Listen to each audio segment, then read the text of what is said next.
Baahubali 3 Hindi full story भाग 1/25। महिष्मती का आकाश उस दिन कुछ अलग था, जैसे किसी बहुत बड़े परिवर्तन की आहट दे रहा हो। राजा महेंद्र बाहुबली का राज्य अब स्थिर था, पर शांति के भीतर कहीं गहराई में तूफान पड़ रहा था। बाहुबली अब केवल एक राजा नहीं, बल्कि एक पिता भी था। उसके और देवसेना के पुत्र वीरभद्र अब युवा हो चुका था। उसकी आंखों में पिता की दृढ़ता, मां की आंख और काका भल्लाल देव के समय से सीखे हुए सबक छुपे थे। लोग कहते थे, अब महिष्मती को कोई नहीं हिला सकता, लेकिन काले बादल पूर्व दिशा से घिरने लगे थे। पूर्व दिशा, जहां एक समय देवसेना को वर्षों तक बेड़ियों में रखा गया था। वही एक राजा था, शिवनेत्र, भल्लाल देव का गुप्त पुत्र, जो वर्षों तक अपने पिता की मृत्यु का बदला लेने के लिए पलता रहा। शिवनेत्र ने बचपन में महिष्मती की सच्चाई नहीं देखी, उसे सिर्फ वो दिखाया गया जो भल्लाल देव ने सिखाया। तेरे पिता को धोखे से मारा गया, तू इस अपमान का बदला जरूर लेगा। और शिवनेत्र ने खुद को तपाया, तलवार, राजनीति, छल और युद्ध की हर कला में निपुण बना। अब वो लौटा था, छाया की तरह, शांत लेकिन जानलेवा। महिष्मती के दरबार में खबर आई, पूर्व की सीमाओं पर अचानक एक सैन्य हमला हुआ है। हमारे दुर्ग टूट रहे हैं।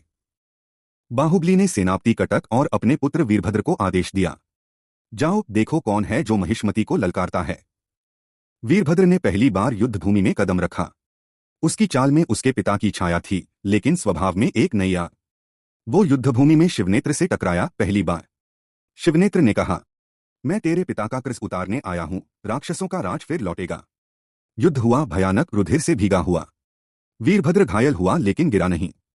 बाहुबली को जब यह समाचार मिला, उसने चुपचाप अपने शस्त्रों की पूजा की। वो जानता था, समय आ गया है। वह फिर से युद्ध करेगा, इस बार पुत्र के साथ। देवसेना ने आशीर्वाद दिया, जाओ एक बार फिर इतिहास लिख दो। और इस बार उसे कोई मिटा न सके।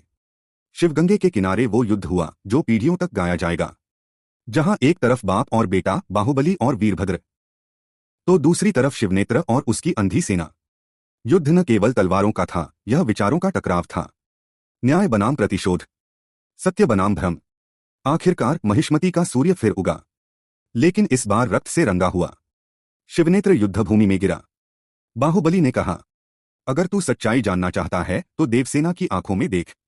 देवसेना सामने आई। उसने शिवनेत्र को बताया कि कैसे भल्लाल देव ने वर्षों तक अत्याचार किए और कैसे सच्चा राजधर्म निभाया गया।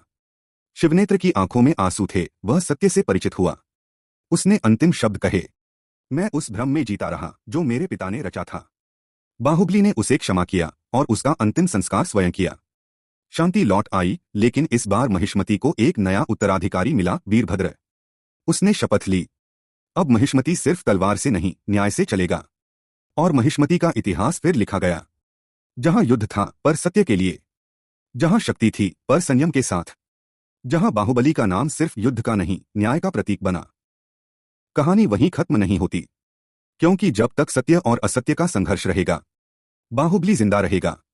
अगला भाग देखने के सब्सक्राइब।